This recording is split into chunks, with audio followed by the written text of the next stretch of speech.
Puji nama Tuhan, shalom bagi kita semua. Haleluya.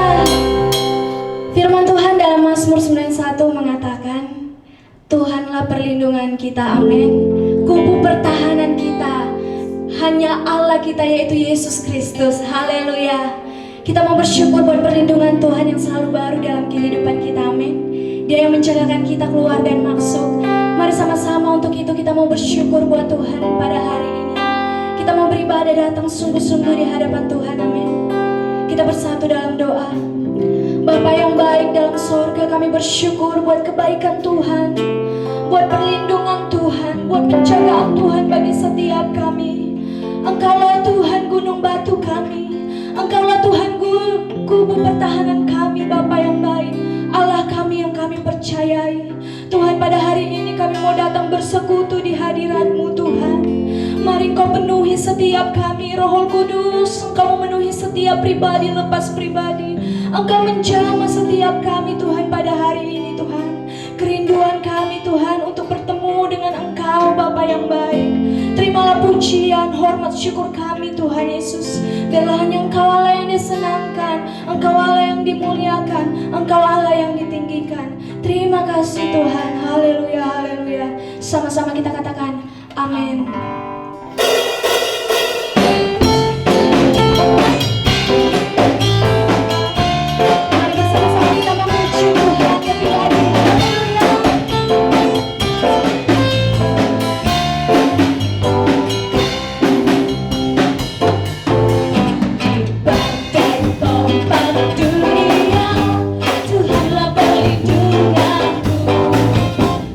Hati goncang semesta.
Tuhan hanya bagi Tuhan.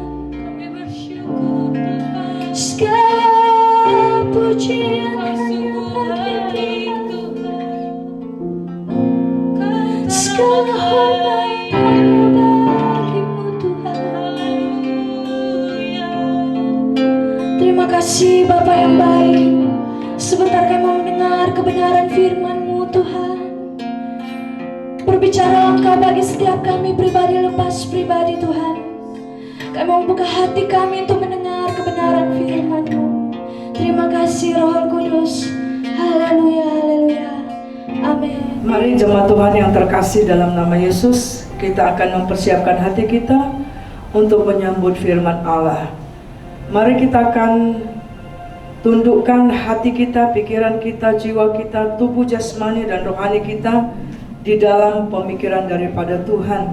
Kita mau duduk diam seperti Maria yang duduk di kaki Yesus, yang haus, yang ingin mendengarkan suaranya, yang rindu untuk dipulihkan, yang rindu untuk mendengar perkataan Tuhan pada pagi hari ini. Saudara, mari siapkan hatimu ketika kita beribadah pada hari ini, saudara, supaya setiap firman yang engkau dengar pada hari ini, ataupun firman yang telah pernah engkau dengar, selalu katakan di dalam nama Yesus, supaya setiap firman Allah tidak akan kembali dengan sia-sia, supaya setiap benih firman Allah yang kita dengar, saudara, itu akan bermanfaat dalam kehidupan kita, sehingga kita tidak tertinggal Maranatha datang Yesus, karena firman Allah mengubahkan kehidupan kita semakin hari semakin dibaharui dalam kasih Tuhan. Kita bersatu di dalam doa. Bapa kami dalam surga, terima kasih Tuhan untuk hari ini, untuk kesempatan dan anugerah Tuhan kami boleh beribadah di minggu yang ketiga daripada bulan Agustus. Kami bersyukur buat anugerah-Mu dan kasih sayang-Mu bagi kami ya Bapa. Kami mau serahkan waktu pemberitaan firman Allah dan waktu kami mendengarkan firman Allah untuk Tuhan berbicara kepada setiap orang secara pribadi. Kami tidak izinkan pemikiran kami jauh daripada Tuhan. Kami tidak izinkan ada apapun yang menjauhkan kami untuk mengerti firman-Mu. Urapilah ya Tuhan, pertajamlah pendengaran kami Tuhan, dan hati kami pajak oleh firman-Mu. Dalam nama Yesus kami berdoa dan bersyukur. Haleluya. Amin. Saudara yang terkasih di dalam nama Yesus, Shalom, selamat pagi buat kita semua. Pagi ini firman Tuhan akan kita baca dari kitab Matius pasal yang ke-21 ayat 12 sampai dengan 13. Lalu Yesus masuk ke bait Allah dan mengusir semua orang yang berjual beli di halaman bait Allah. Ia membalikkan meja-meja penukar uang dan bangku-bangku pedagang merpati, dan berkata kepada mereka, ada tertulis, rumahku akan disebut rumah doa, tetapi kamu menjadikannya sarang penyamun. Saudara yang terkasih di dalam nama Yesus, kisah ini akan bisa kita baca di dalam Matius, Markus, Lukas, dan Yohanes, saudara. Dan kisah ini sering sekali orang Kristen menyalahgunakan, bahkan salah mengerti tentang maksud tentang hal ini, saudara. Banyak orang-orang mengatakan, nah loh kan, Yesus ternyata bisa marah katanya ya.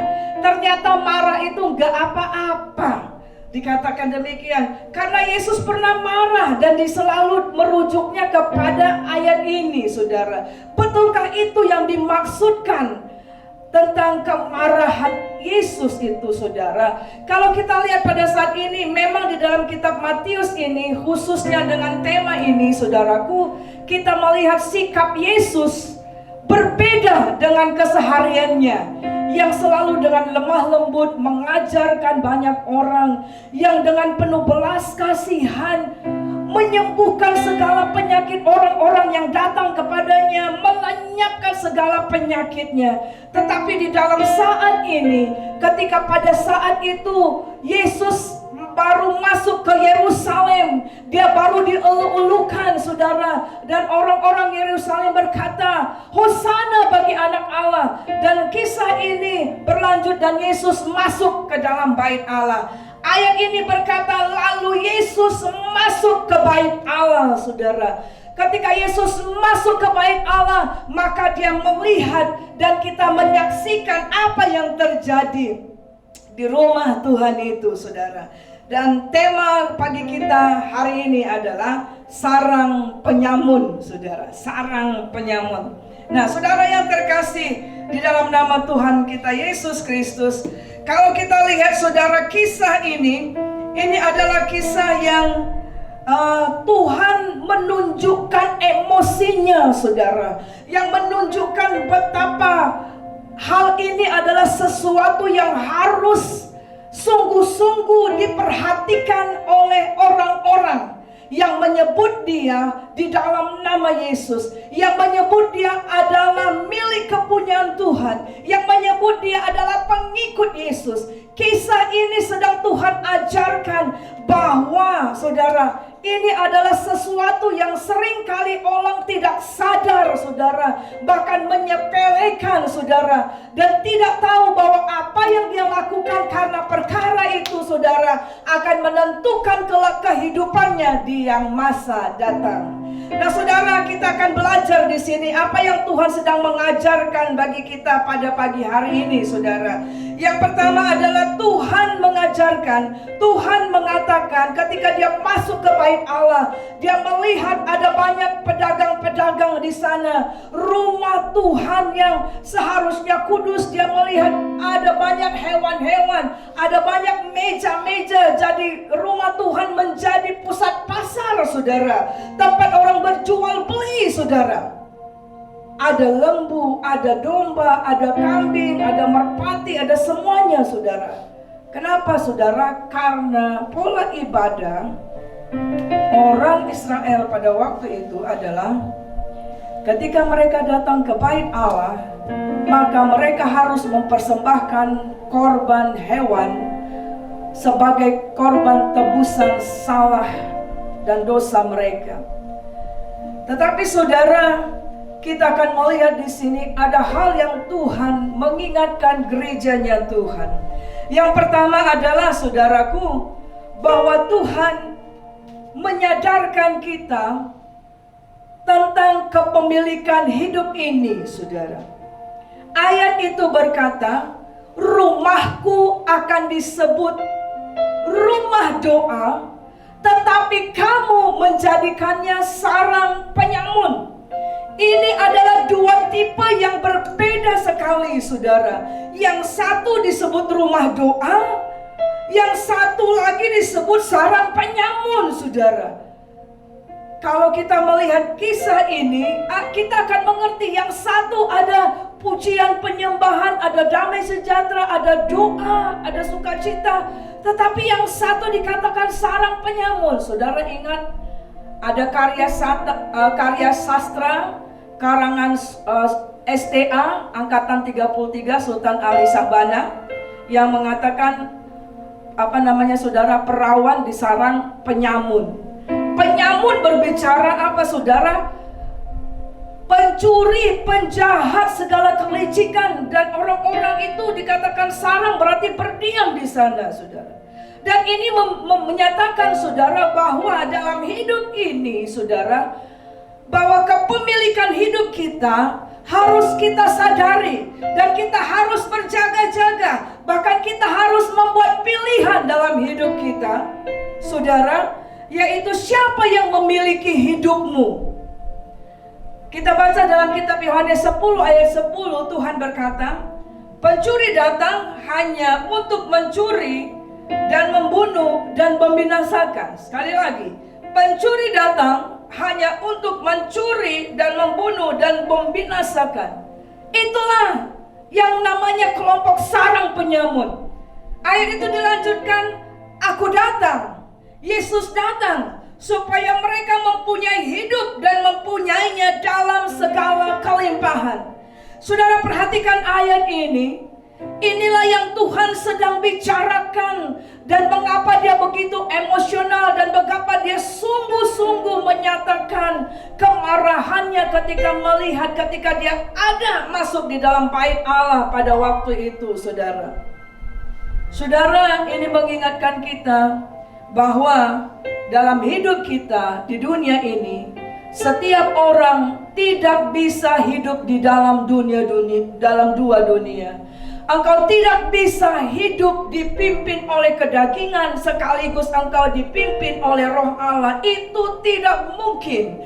Karena firman Allah dikatakan persahabatan dengan dunia adalah perseteruan dengan Allah, saudara. Kita tidak akan mungkin hidup di dalam dunia yang gelap sekaligus di dalam dunia yang terang. Tidak mungkin, saudara. Ketika ada terang, maka kegelapan tidak ada di sana. Saudara bisa bayangkan, kalau lampu ini dimatikan, ruangan ini akan gelap gulita dan tidak akan terang. Tetapi karena ada terang, gelap tidak ada, saudara. Kalau kita lihat penciptaan dunia ini, saudara, alam semesta, Tuhan sudah memberikan, saudara, ada siang, ada malam, saudara, ya. Dan kita lihat di sini bahwa, saudara, mari sadar, saudara, apa yang engkau pilih dalam hidup ini, ya. Apa yang engkau pilih dalam kehidupan ini akan menentukan masa depanmu, saudara. Saya akan mengutip satu kata mutiara, saudara, yang dikatakan oleh Ernest Holmes, ya. Dia katakan demikian.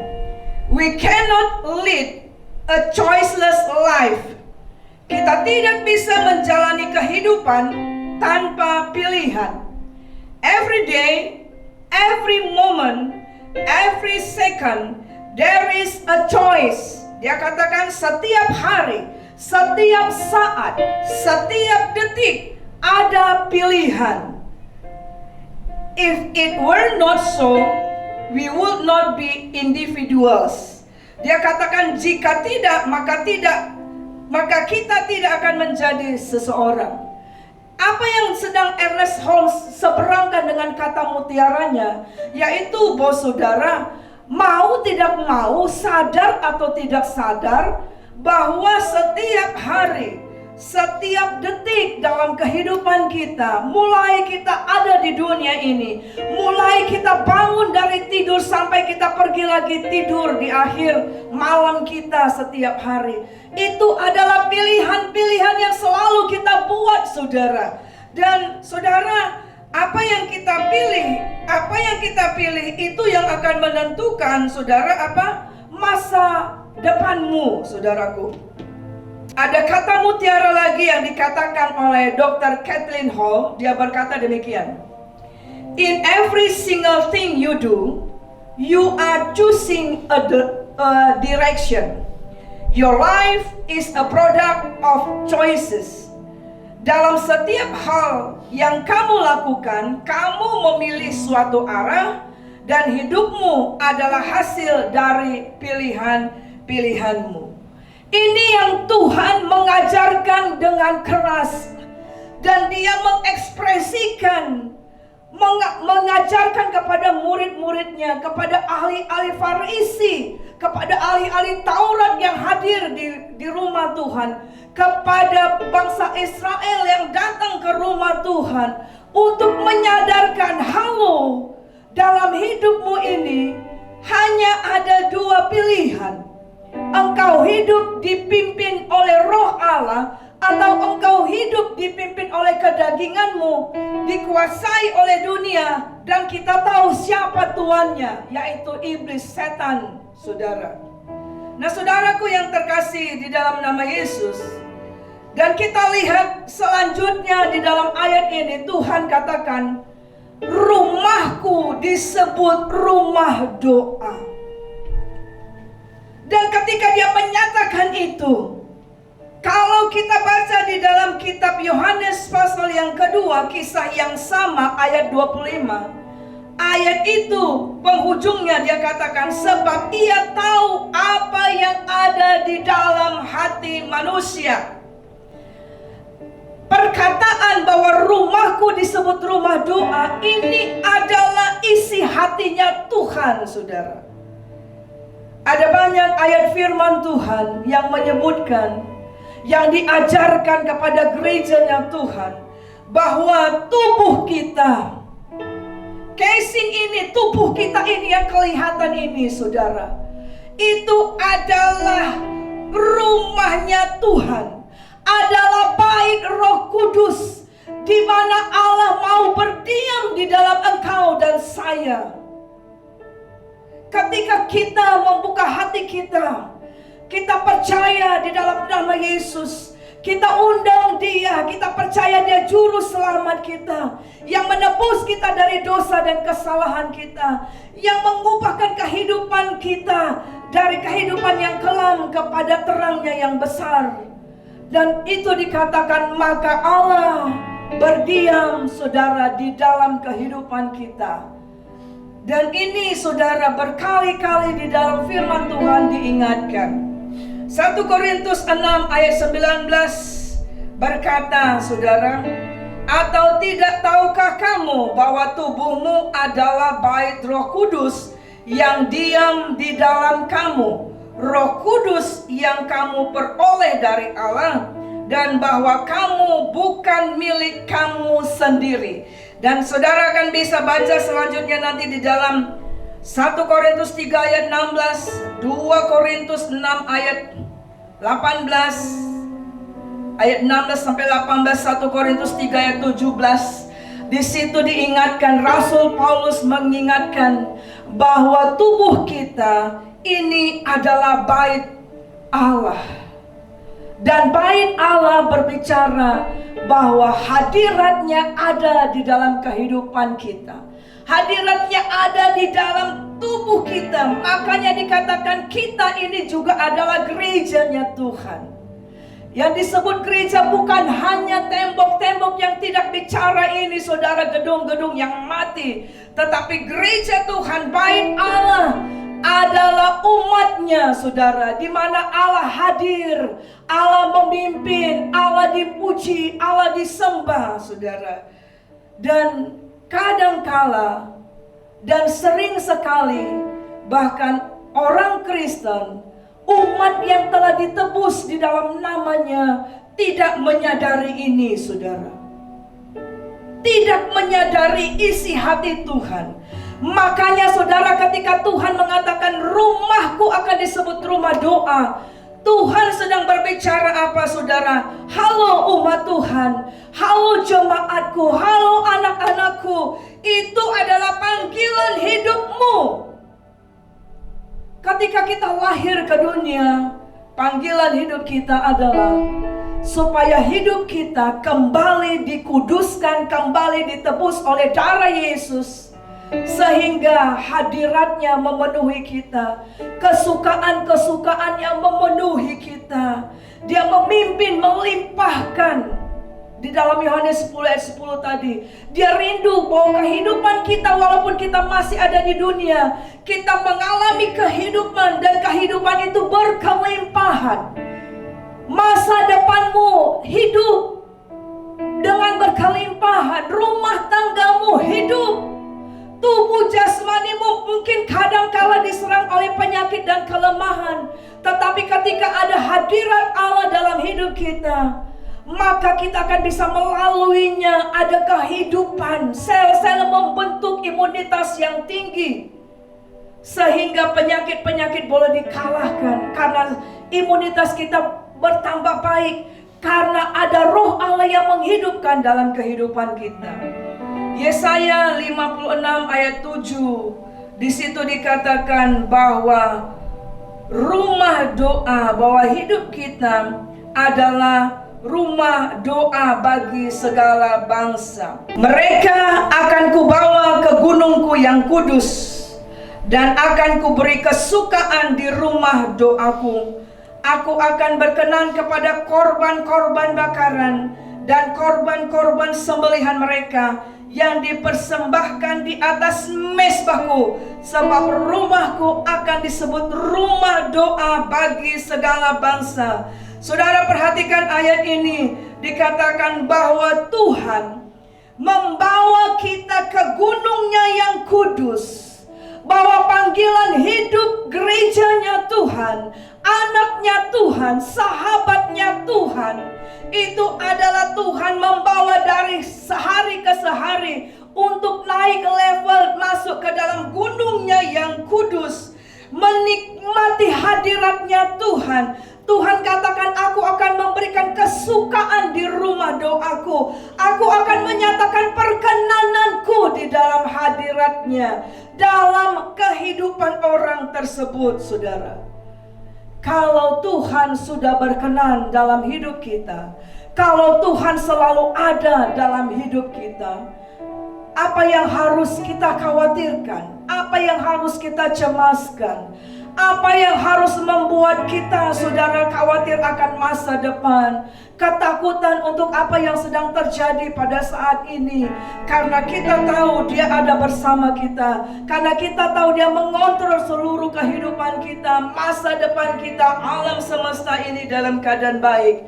Tetapi mengertikan saudara dan saya bahwa panggilan hidup kita adalah untuk menjadikan tubuh kita ini dikuduskan setiap hari, saudara. Hari lepas hari, untuk menjadi kediamannya Tuhan, menjadi rumah doa, saudara. Tubuhku, hidupku adalah bait Allah, dan Allah diam di dalamku. Yohanes 2 ayat 17 berkata, maka teringatlah murid-muridnya bahwa ada tertulis, cinta untuk rumahmu menghanguskan aku. Apa yang Tuhan maksudkan bahwa rumahku akan disebut rumah doa. Dan kalau kita baca di dalam kitab Matius, Markus, Lukas, terutama kalau engkau baca dalam kitab Yohanes pasal yang kedua, itu saudara, Tuhan itu mengatakan Dia mengusir semua. Dia membalikkan meja-meja penukar duit. Bahkan di dalam kitab Yohanes Dia ambil cambuk, saudara. Dia usir semua orang, saudara. Karena melihat kekotoran yang terjadi di halaman bait Allah. Karena Dia melihat orang-orang datang bukan untuk menyembah Tuhan, tapi berjual beli di sana, saudara. Tuhan katakan, cinta akan rumahku menghanguskan aku.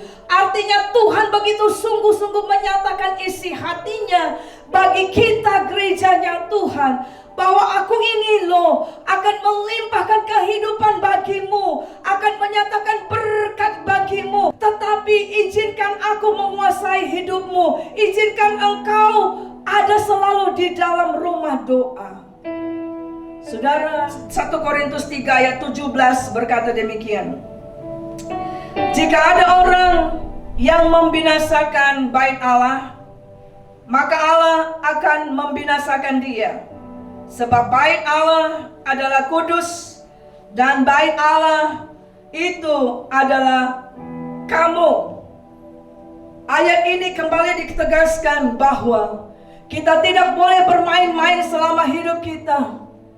Ketika kita sudah diberdekakan dengan karya di kayu salib, saudara, dibebaskan dari belenggu dosa, dibebaskan dari segala sakit, penyakit, dan kelemahan, dibebaskan dari roh-roh jahat, dibebaskan dari tradisi-tradisi kepalsuan dalam keagamaan. Saudara, ayat ini berkata, sadarlah bahwa Allah diam di dalam kita. Dan Tuhan mengingatkan di dalam 1 Korintus 3 ayat 17 ini bahwa apa yang kita masukkan dalam kehidupan kita sehari-hari, jangan mencemarkan pikiran kita. Yang disebut tubuh itu adalah dari ujung rambut sampai dengan ujung kaki.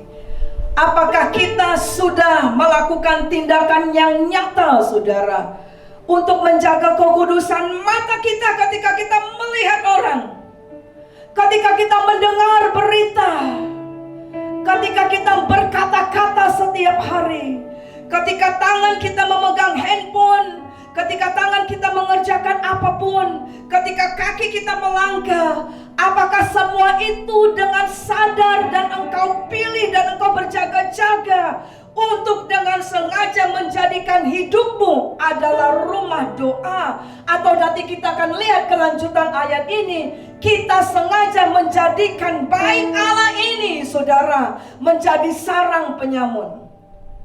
Kalau kita baca ayat ini saudara, lihat ya, Tuhan katakan rumahku akan disebut rumah doa, tetapi kamu menjadikan. Artinya apa saudara? Kita seringkali cenderung kedagingan kita ini, kalau tidak dipimpin oleh Roh Allah, kalau tidak menjadi rumah doa, kita seringkali mengubahkan fungsi. Kita seringkali lupa akan pilihan dan panggilan Allah bagi engkau dan saya. Dan ayat itu dikatakan kita menjadikannya menjadi sarang penyamun. Jadi kalau ada kehidupan orang itu menjadi sarang penyamun, melakukan kejahatan yang luar biasa, itu bukan kehendak Tuhan. Tapi itu adalah pilihan orang itu, karena ayat itu dikatakan menjadikan, berarti kata kerja aktif saudara. Orang itu sengaja tidak menjaga pikirannya, membiarkan dirinya untuk terlena. Ada ilustrasi yang berkata begini saudaraku, bahwa kita tidak bisa melarang, menghindarkan. Ada burung-burung di udara di sini saudara, bahkan mungkin dia terbang di atas kepala kita. Tapi yang bisa kita lakukan adalah melarang burung itu untuk bersarang di atas kepala kita, untuk dia buang kotoran di atas kepala kita. Dengan apa? Usir, halau saudara, dengan sengaja saudara. Apa yang setiap hari engkau konsumsi dengan gadgetmu? Apa yang setiap hari engkau dengar, yang engkau saring, yang kau masukkan dalam hatimu, itu menentukan apakah hidupmu rumah doa atau sarang penyamun. Apakah kepemilikan hidupmu sungguh-sungguh di dalam Tuhan dan menjadi rumah doa hadirat Allah, atau kita menjadikannya sarang penyamun saudara. Kalau sudah disebut namanya sarang burung, pokoknya sarang apa deh ya, sarang penyamun, itu berbicara pastilah lokasi di situ penuh dengan tidak baik. Mungkin ada bau busuk, ketidak ada teraturan saudara ya. Segala kejahatan ada di sana saudara, segala kedekilan ada di sana saudara. Nah, ayat itu dilanjutkan, rumahku akan disebut rumah doa. Langsung Tuhan katakan, tetapi kamu menjadikannya sarang penyamun. Dan saudara tahu, kalau tadi dikatakan rumahku disebut rumah doa, itu adalah pernyataan isi hatinya Tuhan bagi gerejanya. Tetapi ketika Tuhan mengatakan kamu menjadikannya sarang penyamun, inilah kondisi nyata yang Tuhan temukan bagi umat manusia, bagi orang yang katanya dia menyerukan nama Tuhan, bagi orang yang katanya ada di dalam bait Allah, tapi Tuhan melihat saudara bahwa kita menjadikannya sarang penyamun. Kita akan melihat dalam Yeremia 7 ayat 11 berkata demikian. Sudahkah menjadi sarang penyamun di matamu rumah yang atasnya namaku diserukan ini? Kalau aku sendiri melihat semuanya, demikianlah firman Tuhan. Saudara lihat, Tuhan melihat bahwa bait Allah yang sudah dikuduskan dengan karya Yesus di kayu salib. Tapi Tuhan menangis saudara, melihat gerejanya, karena dia tidak mendapati hadirat Allah dalam kehidupan kita. Tetapi dia melihat sendiri, dikatakan aku sendiri melihat semuanya, dan kau menjadikan itu sarang penyamun. Di dalam terjemahan lama dia katakan begini, ayat yang sama saudara. Apakah baitku hanya sekedar sarang perampok dalam pandanganmu? Karena aku melihat segala kejahatan yang terjadi di sini. Saudara, kalau kita pada saat ini sedang berdiri di hadapan Tuhan, apakah Allah melihat engkau dan saya pada saat ini yang berdiri di hadapan Tuhan, apakah hidup kita ini adalah rumah doa, di mana Tuhan selalu berkenan, di mana di situ ada selalu pujian dan penyembahan, di mana itu ada hati yang haus dan lapar akan firman-Nya, hati yang haus dan lapar dan tidak tahan untuk bertemu dengan Tuhan? Ataukah Tuhan melihat dan Dia menangis melihat gerejanya, karena Dia melihat di situ dikatakan, aku melihat segala kejahatan terjadi di sana, dan Tuhan memegang cemeti untuk membalikkan, untuk mengobrak-abrik semua. Artinya menunjukkan Tuhan jengkel, Tuhan tidak suka saudara melihat seperti itu, saudara. Apa itu maksudnya, saudara? Apakah kita ada di bait Allah, kita melayani Tuhan, tetapi motivasi kita itu sudah berubah, saudara? Apakah kita pergi ke rumah Tuhan benar-benar sungguh ingin mencari hadirat Allah, atau motivasi kita yang tadinya ingin menyembah Tuhan dengan segenap hati kita, tapi sudah berubah dengan mencari keuntungan pribadi, saudara? Apakah kita, saudara, ketika kita melayani Tuhan, bikin kita berubah seperti orang Farisi dan ahli Taurat? Kita melakukan kemunafikan pelayanan, saudara. Kemunafikan di dalam keagamaan, saudara, supaya dilihat orang, supaya dipuji orang. Dan akhirnya kita tidak lagi datang menyembah Allah yang benar, tapi penyembahan itu menjadi kita menyembah diri kita sendiri, saudara. Karena firman Allah tidak pernah mengubahkan kehidupan kita, saudara. Dan ingat firman Tuhan pada minggu yang lalu, kalau kita mendengar firman Tuhan, tapi firman itu tidak satu pun mengubahkan kehidupanmu, tidak menyatakan kesalahanmu, dan tidak pernah membuat engkau bertobat, saudara, tidak bisa memperbaiki kelakuanmu, tidak bisa mendidik engkau dalam kebenaran. Minggu lalu kita belajar, saudara, apa yang dikatakan bahwa kita pasti akan tertinggal, saudara. Itu makanya Tuhan begitu sungguh-sungguh melakukan, mengajarkan ini, saudara, yang menyatakan bahwa perlu ada tindakan yang nyata bagi kita untuk menjadikan hidup kita, tubuh kita ini menjadi rumah doa. Atau kalau tidak, saudara, maka sadar tidak sadar, maka kita telah mengubahnya menjadi sarang penyamun. Itu makanya, saudara, ketika kita belajar di dalam kitab Yohanes pasal 2 yang lebih jelas lagi tentang kisah ini, langsung orang Farisi dan ahli Taurat bertanya kepada Yesus, apa alasanmu yang membenarkan dirimu sehingga engkau membuat semua ini? Mereka bertanya, kenapa? Kalau dalam bahasa sehari-hari, kenapa engkau marah-marah? Kenapa engkau menerbangkan burung-burung? Engkau mengusir hewan-hewan? Engkau menukar balikan? Engkau mengambil cambuk? Apa alasanmu? Kita akan baca dalam kitab Yohanes pasal yang kedua, ayat yang ke-18 sampai dengan ayat yang ke-22 berkata demikian. Orang-orang Yahudi menantang Yesus, katanya, tanda apakah dapat engkau tunjukkan kepada kami bahwa engkau berhak bertindak demikian? Jawab Yesus kepada mereka, rombak bait Allah ini dan dalam 3 hari aku akan mendirikannya kembali. Ayat 20, lalu kata orang Yahudi kepadanya, 46 tahun orang mendirikan bait Allah ini, dan engkau dapat membangunnya dalam 3 hari? Tetapi yang dimaksudkannya dengan bait Allah ialah tubuhnya sendiri.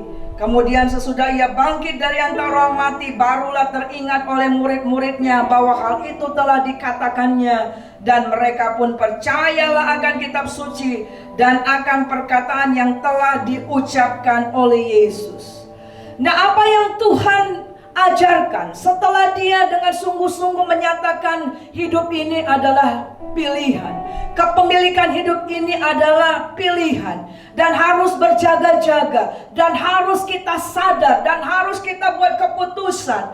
Apakah mau hidup kita ini selama hidup kita ini menjadi rumah doa atau menjadi sarang penyamun? Maka yang berikut Tuhan katakan adalah Tuhan katakan rombak bait Allah.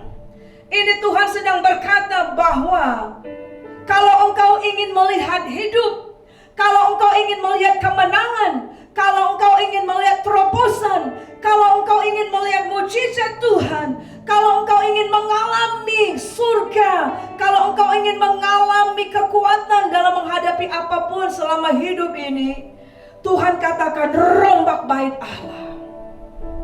Dan orang Farisi tidak mengerti, dia pikir bahwa bait Allah itu adalah dinding-dinding yang bisu ini, dan dia berkata 46 tahun kami bangun bait Allah.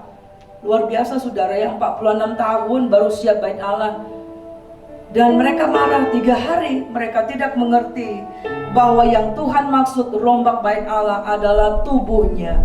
Tuhan sedang berbicara apa? Bahwa sarang penyamun hanya bisa dirombak, dihancurkan dan menjadi rumah doa hanya melalui korban karya keselamatan Yesus di kayu salib. Hanya Yesus yang bisa mengubahkan sarang penyamun menjadi rumah doa. Makanya tidak ada satu hal yang mustahil. Kalau ada kehidupan orang yang begitu bejat, yang begitu jahat, yang Tuhan lihat, hanya Yesus saja satu-satunya jalan yang bisa mengubahkan kehidupanmu dari sarang penyamun menjadi rumah doa yang penuh dengan perkenanan Tuhan, yang penuh hadirat Allah, yang penuh dengan damai sejahtera, yang penuh dengan kesukaan. Yohanes 2 ayat 19 berkata, jawab Yesus kepada mereka, rombak bait Allah ini, dan dalam 3 hari aku akan mendirikannya kembali. Galatia 5 ayat 1, ingat firman Tuhan minggu yang lalu. Dikatakan saudara, supaya kita sungguh-sungguh merdeka. Kristus telah memerdekakan kita. Karena itu berdirilah teguh dan jangan maulah dikenakan kuk perhambaan. Hanya Yesus yang dapat memerdekakan kita. Yang tadinya kita mungkin seperti perawan di sarang penyamun. Kita dibelenggu oleh para penyamun yang tidak lain adalah iblis, saudara. Pencuri itu, saudara, yang membunuh, yang membinasakan kehidupan kita, masa depan kita, karir kita, rumah tangga kita. Apapun itu, hanya Yesus yang bisa memerdekakan kita dengan sungguh-sungguh. Dan ketika kita sudah dimerdekakan, ayat firman Tuhan dalam Galatia 5 ayat 1 dikatakan, kita perlu berdiri teguh. Artinya menjaga kehidupan kita ini kudus dalam hadirat Tuhan. Menjaga rumah tubuh ini tetap menjadi rumah doa.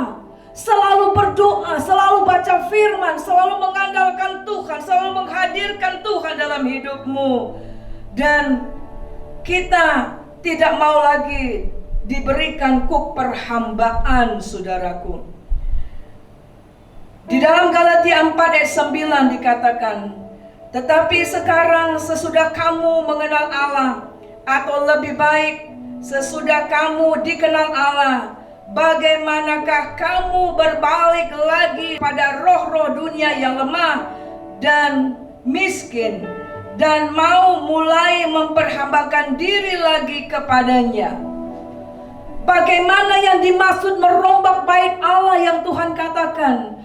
Tuhan sudah mengerjakan itu di kayu salib, tetapi ada bagian kita, saudara. Karena kita ini bukan robot, saudara. Kita ini diciptakan dengan kehendak bebas, dengan pikiran, perasaan, dan kemampuan yang diberikan oleh Tuhan. Ayat ini dikatakan berbaliklah. Berbalik artinya tidak lagi kembali dalam kehidupanmu yang lama, tidak lagi melihat kehidupan dosamu yang lama, saudara. Dan itu dikatakan, dan jangan mau lagi memperhambakan diri lagi, saudara.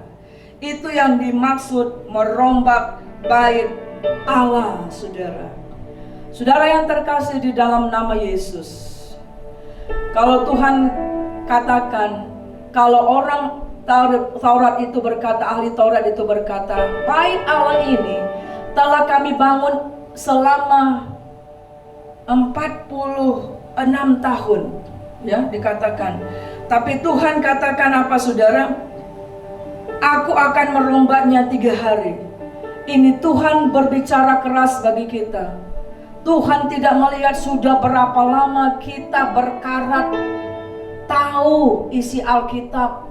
Sudah berapa lama kita secara keturunan sepertinya kita rajin ada di bait Allah. Tapi yang Tuhan mau adalah rombak ibadahmu untuk bertemu Tuhan secara pribadi, untuk mengalami Tuhan setiap hari di dalam kehidupanmu.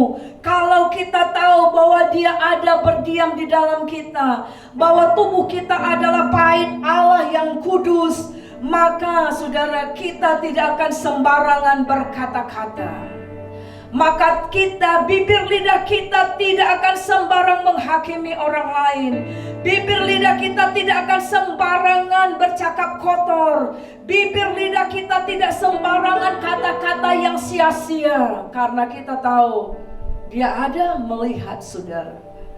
Kalau kita tahu Dia ada berdiam, Roh Kudus ada di dalam kita, maka pikiran kita ketika ada channel yang tidak baik, channel pikiran yang jorok, yang najis, maka kita dengan segera mengganti channel dengan remote itu saudara. Artinya dengan sengaja, dengan upaya untuk menjaganya tetap kudus, tetap dalam channel yang benar saudara, yaitu firman Allah, yaitu kehendak Allah. Kalau kita tahu bahwa Allah berdiam di dalam tubuh kita, maka anak-anak muda tidak sembarangan ketika dia pacaran. Dia tidak akan melakukan hubungan yang tidak pantas, yang belum pada waktunya. Karena dia tahu ada Allah dalam hidupnya. Dia akan menghargai pasangannya untuk masuk dalam pernikahan yang kudus pada waktunya. Kalau bapak dan ibu tahu bahwa ada Allah dalam hidupnya, maka seharusnya dengan sengaja akan sadar untuk tidak buka celah dalam perselingkuhan. Karena Allah melihat. Jadi Tuhan bilang untuk kita dengan sengaja melakukan, menjaga hidup kita ini tetap sebagai bait Allah, sebagai rumah doa. Untuk menjaga sebagai bait Allah, harus setiap hari ada doa yang berhubungan dengan Tuhan. Harus setiap hari membaca firman Tuhan dan menghadirkan Tuhan. Harus setiap saat, setiap detik ambil keputusan untuk menyenangkan hati Tuhan. Dalam setiap detik, setiap saat, setiap hari, sampai kita menutup hari kita, kita akan memilih untuk menjadikan hidup kita adalah rumah doa, bukan sarang penyamun. Ketika ada orang-orang yang mengajak engkau untuk demonstrasi, untuk menurunkan orang-orang yang telah dipilih oleh Tuhan untuk melakukan makar, kita tahu itu tidak baik. Karena firman Tuhan bilang, taatilah pemimpinmu dan berdoalah bagi pemimpinmu. Kalau engkau tahu, apa saudara, ada rancangan-rancangan yang tidak baik dan engkau diajak untuk ikut di sana, ikut dalam dugem, minum minuman. Ingat tadi ayat firman Tuhan, siapa yang membinasakan bait Allah, aku akan membinasakannya. Artinya saudara, apa yang engkau minum saudara, engkau harus melihat itu bermanfaatkah untuk membangun tubuhmu? Apakah rokok itu membuat engkau tambah kudus atau tambah kudis? Ya saudara, rokok itu mengandung 21 zat yang mematikan saudara. Kalau kita tahu itu akan membinasakan tubuh kita ini, kita bisa penuh dengan sakit paru-paru. Karena asap rokok itu akan lengket saudara ke alveoli. Jadi paru-paru kita itu seperti balon-balon begitu ya saudara ya. Dan setiap tarikan rokok itu, walaupun engkau pakai metode apa saja, itu akan tetap nempel saudara. Ya, makanya nanti akan susah bernapas, akhirnya kepada jantung. Saudara, memang di Alkitab tidak disebutkan jangan merokok. tapi kita mengerti bahwa itu tidak baik dan akan bisa membinasakan tubuh jasmani kita. Kalau kita tahu narkoba juga tidak baik, maka seharusnya kita akan menolak itu dan tidak menjamahnya. Kalau kita tahu minuman keras itu juga membuat kita tidak bisa mengambil keputusan yang benar, akan membuat kesadaran kita tidak baik, saudara, seharusnya kita akan menjauh dari sana. Kalau kita tahu tangan kita ini sudah suka main games, suka apa saudara, game saudara, atau apa saja yang membuat wasting time saudara, dan itu akan bisa membuat kalau orang suka main game sampai dia lupa belajar, lupa makan segala macam. Hasil penelitian dikatakan itu bisa merusak mata orang itu saudara. Bahkan dikatakan pernah ada satu penelitian orang itu jadi stres ketika handphone itu diambil orang tuanya, anak itu teriak-teriak saudara, nggak tahan. Itu artinya kan sudah membinasakan saudara. Berarti hindari saudara. Itu yang Tuhan bilang, dengan sengaja untuk menjaga hidup kita ini menjadi rumah doa, dan jangan menjadi sarang penyamun. Apa saja saudara yang kita lalui setiap hari, mari ingatlah isi hati Tuhan, panggilan gerejanya, panggilan kita ada di sini adalah untuk menjadi rumah doa. Bahwa ada perkenanan Allah dalam hidup kita, bahwa Allah melihat kita, bahwa kita akan bertanggung jawab di hadapan Tuhan suatu hari kelak. Mari kita akan merenungkan firman Tuhan. Kita akan menyelidiki hati kita. Kita ada di mana pada saat ini? Apakah hidupmu sudah menjadi rumah doa? Apakah kepemilikan hidupmu sudah sungguh-sungguh di dalam Tuhan? Atau engkau ada di mana? Hidup ini tidak bisa bilang aku ada di rumah Tuhan, tetapi aku juga suka dunia. Nggak bisa saudara, ya. Itu makanya ada orang-orang yang juga melayani di gereja tapi selingkuh jalan terus. Itu sebenarnya sedang menunjukkan dia bukan rumah doa tapi sarang penyamun. Ada orang yang melayani ada di rumah Tuhan tapi dugem minum-minuman jalan terus. Itu namanya dia bukan rumah doa. Itu hanya seperti orang Farisi dan ahli Taurat saudara. Dan itu yang Tuhan bilang, rombak itu. Dan hanya di dalam nama Yesus dan oleh darah Yesus yang bisa memerdekakan, yang bisa merombak itu kehidupan kita dari sarang penyamun menjadi rumah doa. Tuhan Yesus memberkati saudara dan saya pada pagi hari ini. Ayo melangkah lebih maju lagi untuk menyadari, untuk jangan menyia-nyiakan setiap hari dalam hidup kita. Jadilah terang dan garam dunia dimanapun engkau berada, di dunia kerja, di dunia sekolah, di dunia pelayanan, dimanapun engkau berada. Tuhan menyertai kita. Kita akan menyanyikan satu pujian yang mengatakan bahwa kita telah dipilih sebelum dunia dijadikan untuk menjadikan hidup kita menjadi rumah doa bagi bangsa-bangsa, untuk menjadikan hidup kita ini berdampak, untuk membawa orang lain, orang-orang di sekitar kita untuk menerima keselamatan. Itulah pilihan dan panggilan kita, dan itulah isi hati Tuhan bagi kita. Haleluya. Mari naikkan pujian ini saudara sebagai komitmenmu kepada Tuhan, untuk kita memilih menjadi rumah doa bukan sarang penyamun.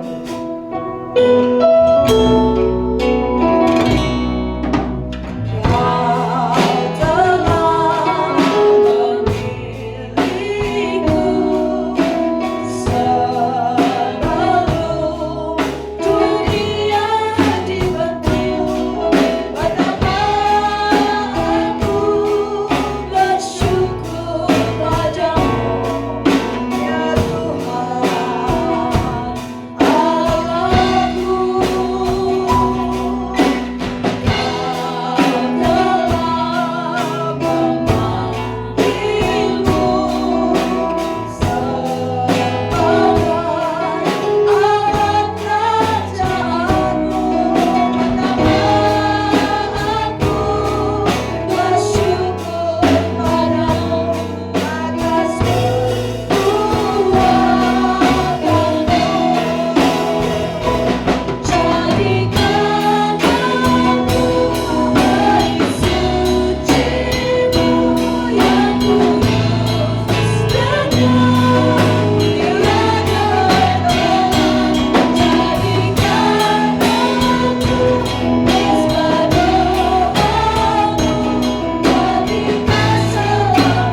Terima kasih Tuhan Yesus. Hanya Engkau Tuhan yang dapat mengubahkan, yang merombak Tuhan hidup kami Tuhan dari kekacauan, dari sarang penyamun Tuhan, menjadi rumah doa. Biarlah kiranya Tuhan akan melihat, menemui dalam hidup kami Tuhan, bahwa hidup kami adalah Tuhan Yesus rumah doa, di mana kami senantiasa menaikkan pujian penyembahan. Kami menaikkan doa-doa kepadamu, doa-doa bagi keselamatan bangsa-bangsa, doa-doa bagi keselamatan keluarga kami, berdoa bagi orang lain, menjadikan hidup kami berdampak hanya Engkau ya Tuhan. Ini kami Tuhan, kami memerlukan pertolongan daripadamu. Sadarkan kami untuk kami juga berjaga-jaga dan membuat pilihan tentang kepemilikan hidup kami Tuhan. Engkau yang bertahta dalam kehidupan kami ya Tuhan. Oh Tuhan Yesus, berkati umat-Mu, berkati setiap orang yang mendengarkan firman Allah pada pagi hari ini, untuk mengambil komitmen Tuhan, lebih sungguh lagi hidup dalam kekudusan-Mu dan menyenangkan akan hati-Mu ya Tuhan. Sadar bahwa hidup kami adalah bait-Mu yang kudus, di mana Engkau berdiam ya Tuhan. Ini kami Tuhan, rumah-Mu, anugerah-Mu, kasih-Mu memenuhi kami. Terima kasih Tuhan Yesus. Haleluya. Jemaat Tuhan yang terkasih, sebelum kita akan mengakhiri ibadah kita, mari kita akan mempersiapkan persembahan yang terbaik kepada Tuhan. Bawalah persembahanmu yang terbaik ke rumah Tuhan dengan bersukacita.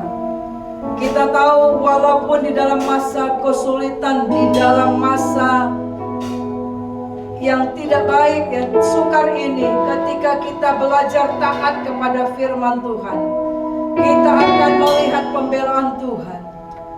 Kita percaya Tuhan mencukupkan jauh lebih dari apa yang kita pikirkan dan doa. Saya akan berdoa bersama-sama dan angkat persembahanmu ke hadapan Tuhan yang Maha Kuasa. Tuhan, lihatlah umat-Mu yang membawa persembahan ke dalam bait-Mu yang kudus. Di dalam masa-masa yang sukar ini, kami percaya ketika kami belajar memberikan syukur kami kepada-Mu, ketika kami tahu Tuhan tetap memberikan yang merupakan bagian-Mu Tuhan, kami akan melihat perlindungan Tuhan. Kami akan melihat Tuhan menjauhkan kami dari malapetaka. Kami akan melihat Tuhan mencukupkan jauh lebih banyak dari apa yang kami pikirkan. Berkati umat-Mu yang dengan sukacita dan tulus hati dan bergembira membawa persembahannya ke dalam bait-Mu yang kudus. Dan kami Tuhan, kami juga akan berdoa seperti Tuhan ajarkan kepada kami, untuk kami naikkan doa Bapa kami. Mari kita akan menaikkan doa Bapa kami bersama-sama. Bapa kami yang di surga, dikuduskanlah nama-Mu, datanglah kerajaan-Mu, jadilah kehendak-Mu di bumi seperti di surga. Berilah kami pada hari ini makanan kami yang secukupnya, dan ampunilah kami akan kesalahan kami, seperti kami juga mengampuni orang yang bersalah kepada kami. Dan janganlah membawa kami dalam pencobaan, tetapi lepaskanlah kami daripada yang jahat. Karena Engkau yang punya kerajaan dan kuasa dan kemuliaan sampai selama-lamanya. Amin. Kita terima berkat daripada Allah, kasih karunia daripada Allah Bapa, penyertaan daripada Tuhan kita Yesus Kristus, penghiburan dan pertolongan dari Roh-Nya yang kudus akan menyertai engkau